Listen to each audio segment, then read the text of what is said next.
Hello friends, ಇವತ್ತಿನ ಈ ಕ್ಲಾಸಲ್ಲಿ ನಾನು ಸಂಧಿಗಳನ್ನು ಯಾವ ರೀತಿ ನೆನ್ಪಿಡ್ಬೇಕಂತ ಸಂಧಿಗಳ ಮೇಲೆ ಶಾರ್ಟ್ ಟ್ರಿಕ್ಸ್ ಅಂತ ಒಂದು ಈ ಕ್ಲಾಸನ್ನು ಮಾಡ್ತಿದ್ದೀನಿ.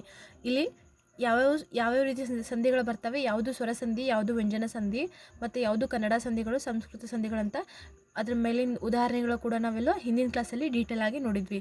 ಸೊ ನೀವು ಆ ಕ್ಲಾಸ್ ನೋಡಿಬಿಟ್ಟು ಈ ಕ್ಲಾಸಲ್ಲಿ ಜಸ್ಟು ಯಾವ್ಯಾವ ಸಂಧಿಯಲ್ಲಿ ಏನೇನು ಬರ್ತವೆ ಅಂತ ಈ ರೀತಿ ನೀವು ನೆನ್ಪಿಟ್ಕೊಂಡ್ಬಿಟ್ರೆ ನಿಮಗೆ ಎಕ್ಸಾಂಪಲ್ ಸಾಲ್ವ್ ಮಾಡುವಾಗ ತುಂಬಾ ಹೆಲ್ಪ್ ಆಗುತ್ತೆ.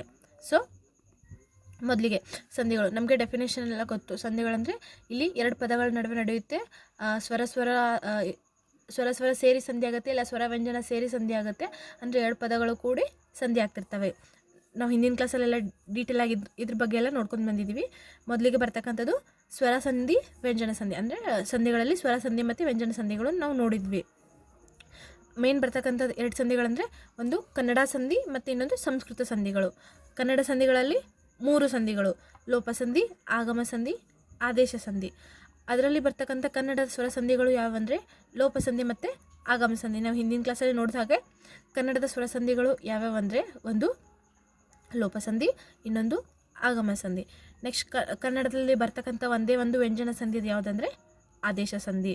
ಅಂದರೆ ನೀವು ಈ ರೀತಿ ಹಿಂಗೆ ಎಲ್ಲ ಡೀಟೇಲಾಗಿ ಓದಿರ್ತೀರಲ್ಲ, ಎಲ್ಲ ಡೆಫಿನೇಷನ್ನು ಎಕ್ಸಾಂಪಲ್ಸ್ ಎಲ್ಲ ನೋಡಿದ ಮೇಲೆ ಒಂದು ರೀತಿ ನೀವು ಚಾರ್ಟ್ ಟೈಪ್ ಮಾಡಿ ನಿಮ್ಮ ಗೋಡೆ ಮೇಲೋ ಇಲ್ಲ ಈ ರೀತಿ ನೀವು ಪೇಪರೆಲ್ಲ ಬರೆದು ಓದಿದರೆ ನಿಮಗೆ ಎಲ್ಲೆಲ್ಲಿ ಯಾವ್ದ್ಯಾವುದು ಆಗಮ ಆಗುತ್ತೆ, ಲೋಪ ಆಗುತ್ತೆ, ಮತ್ತು ಆದೇಶವಾಗಿ ಯಾವ ವ್ಯಂಜನ ಬರುತ್ತೆ, ಅವು ಎಲ್ಲಿ ಬರ್ತವೆ, ಇದನ್ನೆಲ್ಲ ಕರೆಕ್ಟಾಗಿ ನೋಡ್ಕೊಂಡ್ಬಿಟ್ರೆ ಸೊ ನಿಮಗೆ ಯಾವುದೇ ರೀತಿ ಕನ್ಫ್ಯೂಷನ್ಸ್ ಆಗಲ್ಲ, ಸಬ್ಜೆಕ್ಟು ಕ್ಲಿಯರಾಗಿ ಅರ್ಥ ಆಗುತ್ತೆ. ಸೊ ಕನ್ನಡದ ವ್ಯಂಜನ ಸಂಧಿ ಯಾವುದು? ಆದೇಶ ಸಂಧಿ.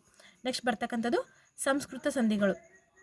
ಸಂಸ್ಕೃತ ಸಂಧಿಗಳು ನಮ್ಗೆ ಗೊತ್ತಿರೋ ಹಾಗೆ 4: ಸವರ್ಣ ದೀರ್ಘ ಸಂಧಿ, ಗುಣ ಸಂಧಿ, ವೃದ್ಧಿ ಸಂಧಿ ಹಾಗೂ ಎನ್ ಸಂಧಿ. ಸ್ವರದ ಮುಂದೆ ಸ್ವರ ಬಂದರೂ ಸಂಧಿಕಾರ್ಯ ನಡೆಯದೇ ಇರುವುದನ್ನು ಪ್ರಕೃತಿ ಭಾವ. ಇದೊಂದು ಇಂಪಾರ್ಟೆಂಟ್ ಡೆಫಿನೇಷನ್ನು. ಅಂದರೆ ಸ್ವರದ ಮುಂದೆ ಅಂದರೆ ಪೂರ್ವ ಪದ ಹಾಗೂ ಉತ್ತರ ಪದ ಎರಡಲ್ಲಿ ಸ್ವರ ಬಂದರೂ ಕೂಡ ಅಲ್ಲೇನಾದರೂ ಸಂಧಿಕಾರ್ಯ ನಡೆದೇ ಹೋದರೆ, ಅಂದರೆ ಆ ಅಕ್ಷರಗಳು ಮೂಲ ಸ್ಥಾನವನ್ನು ಬಿಟ್ಕೊಡದೇ ಇದ್ದರೆ, ಅದೇ ರೀತಿಯಾಗಿ ಉಳ್ಕೊಂಡ್ರೆ ಅದಕ್ಕೆ ಅಂತಾನಂದರೆ ಪ್ರಕೃತಿ ಭಾವ. ನಾವು ಹಿಂದಿನ ಕ್ಲಾಸಲ್ಲಿ ಇದನ್ನು ಕೂಡ ಡಿಸ್ಕಸ್ ಮಾಡಿದ್ದೇವೆ. ನೆಕ್ಸ್ಟ್ ಅಂದರೆ ಒಂದು ಫಾರ್ಮುಲಾ ಟೈಪು ಯಾವ ರೀತಿ ಇದನ್ನು ನೆನ್ಪಿಟ್ಕೋಬೇಕಂತ ಸೂತ್ರಗಳು. ಮೊದಲಿಗೆ ಬರ್ತಕ್ಕಂಥದ್ದು ಲೋಪ ಸಂಧಿ. ಪೂರ್ವ ಪದ ಮತ್ತು ಉತ್ತರ ಪದ ಅಂದರೆ ಮೊದಲ ಪದ ಹಾಗೂ ಕೊನೆಯ ಪದ. ಅಲ್ಲಿ ಬರ್ತಕ್ಕಂಥದ್ದು ಮೊದಲ ಪದದ ಕೊನೆಯ ಅಕ್ಷರ ಹಾಗೂ ಕೊನೆಯ ಪದದ ಮೊದಲ ಅಕ್ಷರ. ಅಂದರೆ ಪೂರ್ವ ಪದದ ಕೊನೆಯ ಅಕ್ಷರ, ಉತ್ತರ ಪದದ ಮೊದಲ ಅಕ್ಷರ, ಇಲ್ಲಿ ಸಂಧಿಕಾರ್ಯ ನಡೆಯುತ್ತೆ. ನಮಗದು ಗೊತ್ತು. ಸಂಧಿಕಾರ್ಯ ಯಾವ ಅಕ್ಷರಗಳ ನಡುವೆ ನಡೆಯುತ್ತೆ ಅಂದರೆ ಪೂರ್ವ ಪದದ ಕೊನೆಯ ಅಕ್ಷರ ಹಾಗೂ ಉತ್ತರ ಪದದ ಅಂದರೆ ಕೊನೆಯ ಪದದ ಮೊದಲ ಅಕ್ಷರ. ಅವೆರಡು ಏನಾದರೂ ಸ್ವರ ಅಂದರೆ ಲೋಪ ಸಂಧಿಯಲ್ಲಿ ಏನಾಗಿರ್ತವೆ ಅಂದರೆ ಅವು ಎರಡು ಅಕ್ಷರಗಳು ಸ್ವರವಾಗಿರುತ್ತೆ. ಅಂದರೆ ಪೂರ್ವ ಪದದ ಕೊನೆಯ ಪದನೂ ಸ್ವರ ಆಗಿರುತ್ತೆ, ಉತ್ತರ ಪದದ ಮೊದಲ ಪದ ಕೂಡ ಸ್ವರ ಆಗಿರುತ್ತೆ. ಸೊ ಈ ರೀತಿಯಾಗಿ ಇಲ್ಲಿ ಸಂಧಿ ನಡೆಯುತ್ತೆ. ಇಲ್ಲಿ ಏನಾಗುತ್ತೆ ಅಂದರೆ ಪೂರ್ವ ಪದದಲ್ಲಿ ಏನು ಸ್ವರ ಇರುತ್ತಲ್ಲ ಅದು ಲೋಪ ಆಗುತ್ತೆ. ಲೋಪ ಅಂದರೆ ಡಿಸಪಿಯರ್, ಅಂದರೆ ಆ ಸ್ವರ ಕಾಣಿಸಲ್ಲ. ನಾವು ಪದವನ್ನು ಕೂಡಿಸಿ ಬರೆದಾಗ ಆ ಪದ, ಆ ಅಕ್ಷರ ಅಂದರೆ ಆ ಸ್ವರ ಬಿಟ್ಟು ಹೋಗುತ್ತೆ. ನೆಕ್ಸ್ಟ್ ಬರ್ತಕ್ಕಂಥದ್ದು ಆಗಮ ಸಂಧಿ. ಇಲ್ಲಿ ಕೂಡ ಇದು ಒಂದು ಸ್ವರ ಸಂಧಿ. ಅಂದರೆ ಇಲ್ಲಿ ಎರಡು ಸ್ವರಗಳ ಜೊತೆ ಸಂಧಿಕಾರ್ಯ ನಡೆಯುತ್ತೆ. ಅಂದರೆ ಪೂರ್ವ ಪದದ ಕೊನೆಯ ಅಕ್ಷರ ಕೂಡ ಸ್ವರ ಇರುತ್ತೆ, ಉತ್ತರ ಪದದ ಮೊದಲ ಅಕ್ಷರ ಕೂಡ ಸ್ವರ ಇರುತ್ತೆ. ಬಟ್ ಆದರೆ ಇಲ್ಲಿ ಏನಾಗುತ್ತೆ ಅಂದರೆ ಒಂದು ಹೊಸದಾಗಿ ಒಂದು ವ್ಯಂಜನ ಆಗಮವಾಗಿ ಬರುತ್ತೆ. ಯಾವೆರಡು ಅಕ್ಷರಗಳು ಇಲ್ಲಿ ಆಗಮವಾಗಿ ಬರ್ತಾವೆ ಅಂದರೆ ಒಂದು ಯ ಬರುತ್ತೆ, ಇಲ್ಲಾಂದ್ರೂ ಒಂದು ವ ಬರುತ್ತೆ. ಯಕಾರಾಗಮ ಸಂಧಿ, ವಕಾರಾಗಮ ಸಂಧಿ. ಅಂದರೆ ಇದ್ದಿದ್ದಂಥ ಸ್ವರಗಳ ಜೊತೆಗೆ ಹೊಸ ವ್ಯಂಜನ ಆಗಮವಾಗಿ ಬಂದರೆ ಅದನ್ನು ಆಗಮ ಸಂಧಿ ಅಂತ ಕರೀತಾರೆ. ಎರಡೇ ಅಕ್ಷರಗಳು ನಮಗೆ ಆಗಮವಾಗಿ ಬರಬೇಕು, ಎರಡೇ ವ್ಯಂಜನಗಳು, ಒಂದು ಯ ಇನ್ನೊಂದು ವ, ಯಕಾರಾಗಮ ಹಾಗೂ ವಕಾರಾಗಮ. ನೆಕ್ಸ್ಟ್ ಬರ್ತಕ್ಕಂಥದ್ದು ಆದೇಶ ಸಂಧಿ. ಇದು ನಮ್ಮದು ಕನ್ನಡದ ವ್ಯಂಜನ ಸಂಧಿ. ಇದು ಏನು ಅಂದರೆ ವ್ಯಂಜನ ಸಂಧಿ ಅಂದರೆ ಒಂದು ಅಕ್ಷರ ಸ್ವರ ಇರುತ್ತೆ, ಇನ್ನೊಂದು ವ್ಯಂಜನ ಇರುತ್ತೆ, ಇಲ್ಲಾಂದರೆ ಎರಡು ಅಕ್ಷರಗಳು ಕೂಡ ವ್ಯಂಜನ ಆಗಿರ್ತವೆ. ಅಂದರೆ ಪೂರ್ವ ಪದದ ಕೊನೆಯ ಅಕ್ಷರ ಸ್ವರ ಹಾಗೂ ಉತ್ತರ ಪದದ ಮೊದಲ ಅಕ್ಷರ ವ್ಯಂಜನ. ಈ ರೀತಿ ಒಂದು ಸ್ವರ ಹಾಗೂ ಒಂದು ವ್ಯಂಜನ ಇದ್ದರೆ ಅದು ಆದೇಶ ಸಂಧಿ. ಇದು ಕನ್ನಡದ ವ್ಯಂಜನ ಸಂಧಿ. ಇಲ್ಲಿ ಏನಾಗುತ್ತೆ ಅಂದರೆ ಪರ್ಟಿಕ್ಯುಲರ್ ಆಗಿ ಅಂದರೆ ಕ ತ ಪಗಳಿಗೆ ಗ ದ ಪಗಳು ಮಾತ್ರ ಇಲ್ಲಿ ನಮಗೆ ಆದೇಶಗಳಾಗಿ ಬರ್ತವೆ ಸಂಧಿಗಳು. ಅಂದರೆ ನಾವು ಬಿಡಿಸಿ ಬರೆದಾಗ ಕ ತ ಪ ವ್ಯಂಜನಗಳಿಗೆ ಅಂದರೆ ಉತ್ತರ ಪದದಲ್ಲಿ ಏನು ವ್ಯಂಜನಗಳು ಇರ್ತಾವಲ್ಲ ಅಲ್ಲಿ ಯಾವ ಬರ್ತಾವಂದರೆ ಕ ತ ಪಗಳು ಏನಾದರೂ ಇದ್ದರೆ ನಾವು ಕೂಡಿಸಿ ಬರೆದಾಗ ನಮಗೆ ಯಾವ ವ್ಯಂಜನಗಳು ಆದೇಶವಾಗಿ ಬರ್ತಾವೆ ಅಂದರೆ ಗ ದ ಬಗಳು. ಈ ರೀತಿಯಾಗಿ ಬಂದರೆ ಇದನ್ನು ಆದೇಶ ಸಂಧಿ ಅಂತ ಕರೀತಾರೆ. ನೆಕ್ಸ್ಟ್ ಇಲ್ಲಿ ನೋಡಿ, ಸಂಸ್ಕೃತ ಸಂಧಿಗಳಲ್ಲಿ ಮೊದಲಿಗೆ ಬರ್ತಕ್ಕಂಥದ್ದು ಸವರ್ಣ ದೀರ್ಘ ಸಂಧಿ. ಇಲ್ಲಿ ನಾವು ಹಿಂದಿನ ಕ್ಲಾಸಲ್ಲಿ ನೋಡಿದಾಗೆ ಸವರ್ಣ ಸ್ವರಗಳಂತ ಅ ಇ ಹಾಗೂ ಉ ಈ ರೀತಿ ಇದ್ದಾಗ ಆ ಎರಡರಲ್ಲಿ ಯಾವುದು ದೀರ್ಘ ಸ್ವರ ಇರುತ್ತಲ್ಲ, ಅಂದರೆ ದೀರ್ಘ ಸ್ವರಗಳಂದರೆ ಯಾವುವು, ಅದರಲ್ಲಿ ಆ ಈ ಸಾರಿ ಇದು ಕೂಡ ಈ ಆಗಬೇಕು, ಆ ಇ ಉ ಈ ರೀತಿ ದೀರ್ಘ ಸ್ವರಗಳು ಯಾವಿರ್ತಾವಲ್ಲ ಆ ಸ್ವರಗಳು ಏನಾದರೂ ನಾವು ಕೂಡಿಸಿ ಬರೆದಾಗ ಆದೇಶವಾಗಿ ಬಂತಂದರೆ ಅದಕ್ಕೆ ಏನಂತ ಕರಿತೀವಿ, ದೀರ್ಘ ಸ್ವರ, ಅಂದರೆ ಸವರ್ಣ ದೀರ್ಘ ಸಂಧಿ ಅಂತ ಕರಿತೀವಿ.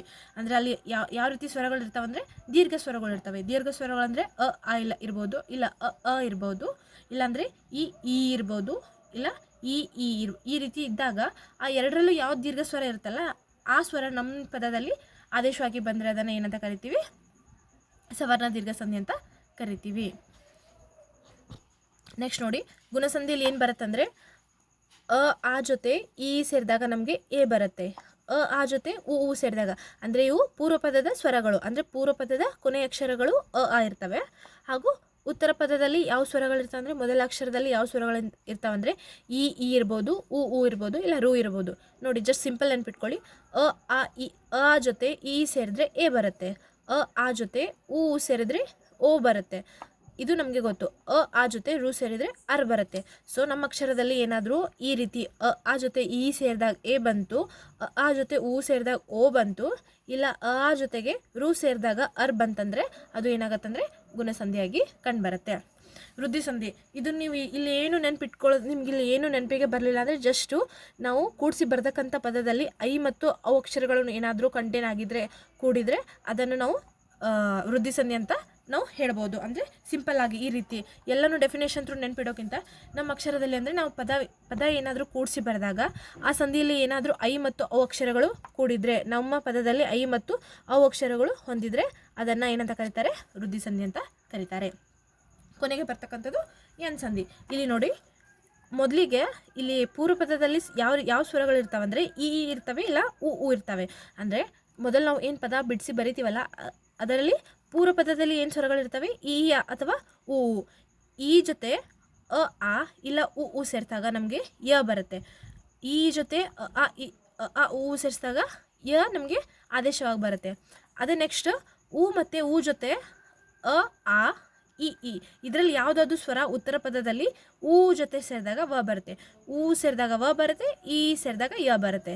ಸೊ ರು ಜೊತೆ ನೆಕ್ಸ್ಟ್ ಇನ್ ಕೇಸ್ ನಮ್ಮ ಪೂರ್ವ ಪದದಲ್ಲಿ ಏನಾದರೂ ರು ಇದ್ದರೆ, ಅಂದರೆ ಪೂರ್ವ ಪದದಲ್ಲಿ ಏನಾದರೂ ರು ಅಂತ ಸ್ವರ ಇದ್ದರೆ ಅದ್ರ ಜೊತೆಗೆ ನಾವು ಆ ಇ ಉ ಯಾವುದಾದ್ರೂ ಉತ್ತರ ಪದದಲ್ಲಿ ಸ್ವರ ಸೇರಿದಾಗ ಅರ್ ಬರುತ್ತೆ. ಸೊ ಎನ್ ಸಂಧಿಯಲ್ಲಿ ಕೂಡ ಅದೇ ರೀತಿ.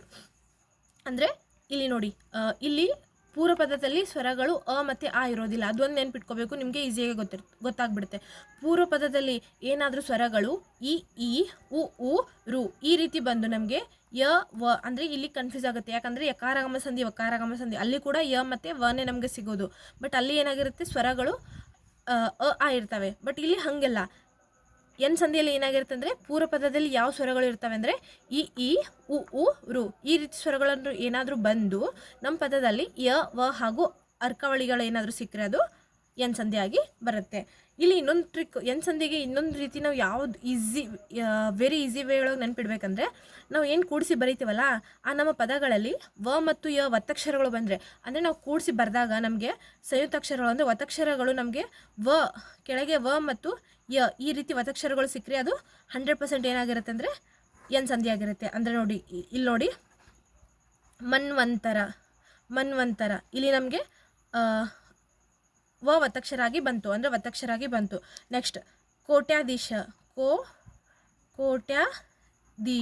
ದೀಶ ಈ ರೀತಿ ಇಲ್ಲಿ ಯ ನಮಗೆ ಒತ್ತಕ್ಷರ ಆಗಿ ಸಿಕ್ತು. ಬೇಕಿದ್ರೆ ನೀವು ಚೆಕ್ ಮಾಡ್ಕೊಳ್ಳಿ, ಈ ಎರಡು ಪದಗಳು 100% ಎನ್ ಸಂಧಿ ಆಗಿರುತ್ತೆ. ಇದೊಂದು ಟ್ರಿಕ್ಸು. ವೃದ್ಧಿ ಸಂಧಿ ಸವರ್ಣ ದೀರ್ಘ ಸಂಧಿ ಅಂತೂ ಫುಲ್ ಕ್ಲಿಯರಾಗಿ ಗೊತ್ತಾಗುತ್ತೆ, ಅಲ್ಲಿ ಯಾವ ರೀತಿ ಅಂದರೆ ದೀರ್ಘ ಸ್ವರಗಳು ಆದೇಶವಾಗಿ ಬಂದುಬಿಡ್ತವೆ. ಬಟ್ಟು ಇಲ್ಲಿ ವೃದ್ಧಿ ಸಂಧಿ ಹಾಗೂ ಎನ್ ಸಂಧಿಗೆ ನೀವು ಇಷ್ಟ ನೆನ್ಪಿಟ್ಕೋಬೇಕು. ವೃದ್ಧಿ ಸಂಧಿ ನಾವು ಜೋಡಿಸಿ ಬರ್ತಕ್ಕಂಥ ಪದಗಳಲ್ಲಿ ಏನಾದರೂ ಐ ಹಾಗೂ ಅವು ಬಂದರೆ ಅದು ಏನಾಗಿರುತ್ತೆ ಅಂದರೆ ವೃದ್ಧಿ ಸಂಧಿ ಆಗಿರುತ್ತೆ. ಅದೇ ನಮ್ಮ ಪದದಲ್ಲಿ ಏನಾದರೂ ಕೂಡಿಸಿ ಬರೆದಾಗ ಒತ್ತಕ್ಷರಗಳು ವ ಮತ್ತು ಯ ಒತ್ತಕ್ಷರಗಳು ಏನಾದರೂ ನಮಗೆ ದೊರೆತರೆ ಅದು ಎನ್ ಸಂಧಿ ಆಗಿರುತ್ತೆ. ನೆಕ್ಸ್ಟು ಇವು 3 ಸಂಸ್ಕೃತ ವ್ಯಂಜನ ಸಂಧಿಗಳು ಎಕ್ಸಾಮಲ್ಲಿ ಈ ಪಾರ್ಟಿಂದ ಯಾವಾಗೂ 99% ಯಾವಾಗಲೂ ಈ ಪಾರ್ಟಿಂದ ಕ್ವಶನ್ ಬಂದಿಲ್ಲ, ಅಂದರೆ ಈ ಸಂಧಿಗಳ ಮೇಲೆ ಕ್ವಶನ್ ಕೇಳಿಲ್ಲ.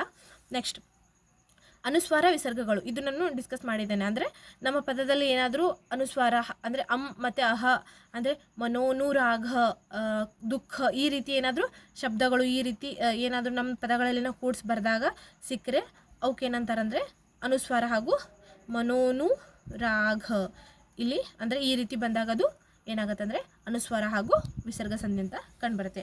ಇಷ್ಟೇ. ನೀವು ಈ ರೀತಿ ಸಿಂಪಲ್ಲಾಗಿ ನೀವು ಒಂದು ಚಾರ್ಟ್ ಮಾಡಿಕೊಂಡು ಯಾವ ಸಂಧಿಯಲ್ಲಿ ಯಾವ ಸ್ವರ ಬರುತ್ತೆ, ಎಲ್ಲಿ ಯಾವುದು ಲೋಪ ಆಗುತ್ತೆ, ಯಾವುದು ಆಗಮ ಹೋಗುತ್ತೆ, ವೃದ್ಧಿ ಸಂಧಿ ಬಂದಾಗ ನಮ್ಮ ಅಕ್ಷರದಲ್ಲಿ ಏನಾಗುತ್ತೆ, ಎನ್ ಸಂಧಿ ಬಂದಾಗ ನಮಗೆ ಯಾವುದು ಸಂಯುಕ್ತಾಕ್ಷರಗಳು ಅಂದರೆ ಒತ್ತಕ್ಷರಗಳು ಏನೇನು ಸಿಗ್ತವೆ ಕರೆಕ್ಟಾಗಿ ಇಷ್ಟು ನೋಡ್ಕೊಂಡ್ಬಿಟ್ರೆ ನೀವು ಈಸಿಲಿ ಯಾವ ಎಕ್ಸಾಮಲ್ಲಿ ಕೂಡ ಏನು ಕನ್ಫ್ಯೂಷನ್ ಇರಲ್ಲದೆ ಸಂಧಿಗಳಲ್ಲಿ ಮತ್ತು ಸಮಾಸಗಳಲ್ಲಿ ಸ್ಕೋರ್ ಮಾಡ್ಬೋದು.